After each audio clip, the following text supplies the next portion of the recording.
morning. Good morning. Even before I knew Mr. Peloquin, I knew of him. His reputation truly preceded him.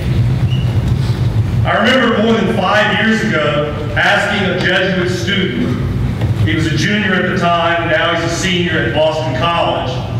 I asked him, who's been your best teacher at Jesuit? Without missing a beat, with a big smile, he replied, oh, easy, Mr. Peloquin.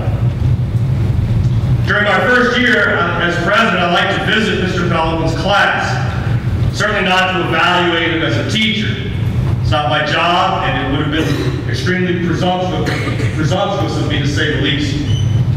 But to observe and enjoy a fellow classics teacher, a serious master of the craft, in his element at work. What I quickly learned about Mr. Peloquin, though, is that he was not only a classicist and a teacher, but he was also a man of God, a man who believed in God and lived it each day and saw his teaching as a part of his faith. Cato the Elder, a Roman orator who died about 150 years before the Christian era, left us a famous definition of the orator. Vir bonus dicendi peritus, a good man skilled at speaking.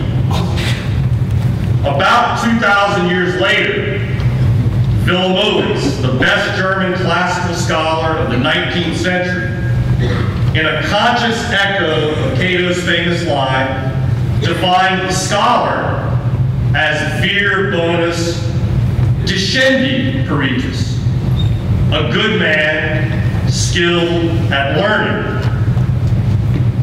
Today, as Mr. Peloquin officially retires from teaching and from Jesuit, I hold him up to you, to all of us, as the embodiment of a Jesuit teacher, an Ignatian educator, someone who we properly call vir fidelis docendi peritus, a faithful man, skilled at teaching.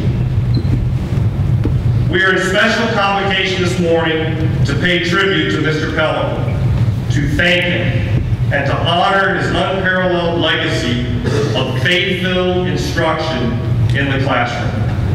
And it's fitting that we begin with two of his colleagues, Mr. Saban, who began at Jesuit the same year as Mr. Peloquin, along with Mr. Charette, and later served as his principal, and Mr. Chicatano, who was taught by Mr. Peloquin, and then later, for the last